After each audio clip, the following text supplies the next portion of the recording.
सुप्रभात छात्रों एवं छात्राओं। छात्रों, हम आपका भारतीय शिक्षा सेवा सदन में स्वागत करते हैं। कैसे हैं आप लोग? आशा करते हैं आप लोग सही होंगे। छात्रों, आज हम कक्षा 10 की हिंदी के काव्य खंड के रसखान के सवैया नामक पाठ का अध्ययन करेंगे। रसखान भक्ति काल के कृष्ण भक्ति शाखा के श्रेष्ठ कवि थे। यद्यपि इस्लाम धर्म को मानने वाले थे, लेकिन फिर भी उन्होंने कृष्ण भक्ति पर बहुत ही अनुपम सवैयों की रचना किया है। देखिए उनकी सवैया। मानुष हों तो वही रसखान, बसों ब्रज गोकुल गांव के ग्वारन। जो पशु हों तो कहा बस मेरो चरो, नित नंद की धेनु मझारन। पाहन हों तो वही गिरि को जो धरियो, कर छत्र पुरंदर धारन। जो खग हों तो बसेरो करो, मिली कालिंदी कूल कदम्ब की डारन। रसखान जी कह रहे हैं कि हे ईश्वर, यदि मैं मनुष्य हूँ तो ब्रजमंडल के गोकुल गांव के ग्वालों के बीच में निवास करने का अवसर प्राप्त हो। अगर मैं मनुष्य हूँ तो ब्रजमंडल के गोकुल गांव के ग्वालों के बीच में निवास करूँ और अगर मैं पशु हूँ तो मेरा बस यही कहना, अर्थात मैं यही आपसे मांगता हूँ कि मैं प्रतिदिन नंद बाबा के गायों के बीच में चरने का सौभाग्य प्राप्त करूँ।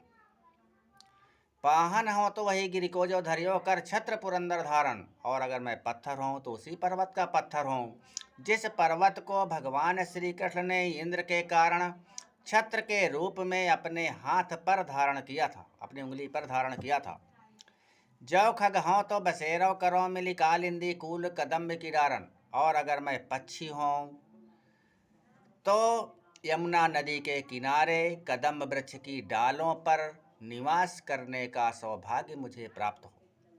इस प्रकार रसखान जी कह रहे हैं कि हे ईश्वर, यदि मेरा जन्म किसी भी हालत में मनुष्य के रूप में हो तो ब्रजमंडल में गोकुल में निवास करूं, और अगर मैं पशु हूं तो नंद बाबा के गायों के बीच में निवास करूं। अर्थात चाहे मेरा जो भी जन्म हो, चाहे मनुष्य हो, चाहे पत्थर हो, चाहे पक्षी हो, तो भी ब्रजमंडल में गोकुल गांव के आसपास ही मुझे निवास स्थान मिले।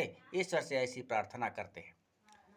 इस सवैया में ब्रजभाषा है, सवैया छंद है, भक्ति रस है और अनुप्रास अलंकार की अनुपम छटा विद्यमान है।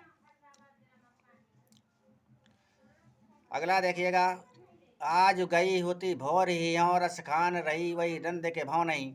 वाक जियो जुग लाख करोड़, जसोमति को सुख जात कहो नहीं। तेल लगाई लगाई के अंजन, भौहें बनाई बनाई डिठौ नहीं। डारी हमेल निहार निहारत, वारत ज्यों चुचकारत छौ नहीं।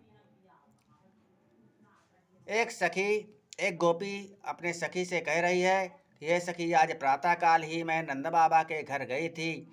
नंद बाबा का पुत्र लाखों करोड़ों वर्ष तक जीवित रहे, जिसके कारण यशोदा के सुख का वर्णन नहीं किया जा सकता है।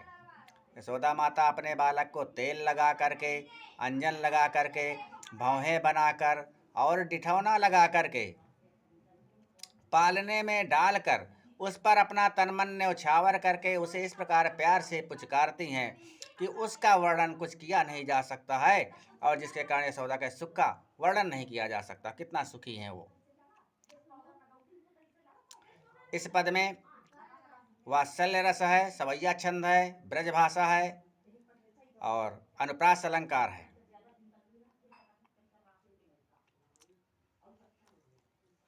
अगला देखिएगा।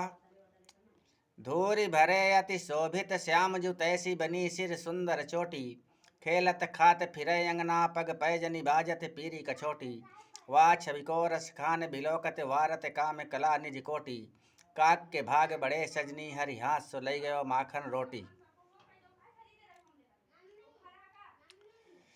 कहते हैं श्री कृष्ण की बाल लीला का वर्णन करते हुए रसखान कवि कह रहे हैं कि धूरी भरे अति शोभित श्याम जु, तैसी बनी सिर सुंदर चोटी।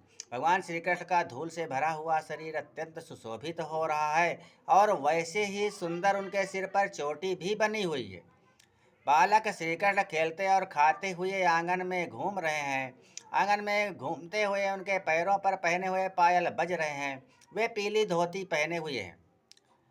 वह छवि को रसखान बिलोकत वारत काम कला निज कोटि। रसखान कवि कह रहे हैं कि उस समय की सुंदरता को देखकर भगवान श्री कृष्ण की शोभा पर कामदेव अपनी करोड़ों कलाओं को न्यौछावर कर सकता है। काग के भाग बड़े सजनी, हरिहास सो लई गयो माखन रोटी। और रसखान कवि कह रहे हैं कि हे सखी, वो कौआ बड़ा भाग्यशाली है जो भगवान श्री कृष्ण के हाथ से मक्खन रोटी छीन करके ले गया। वीडियो देखने के लिए बहुत बहुत धन्यवाद छात्रों। यदि आपको हमारे वीडियो अच्छे लगते हों तो आप हमारे चैनल को सब्सक्राइब कर लीजिए, इसे लाइक कीजिए और अधिक से अधिक शेयर करने का प्रयत्न करें। और यदि आपको कोई त्रुटि दिखाई दे तो आप कमेंट के माध्यम से हमें सूचित करें। आपका सुझाव सादर आमंत्रित है। आपका दिन शुभ हो, आपकी रात्रि मंगलमय हो। जय हिंद, जय हिंदी।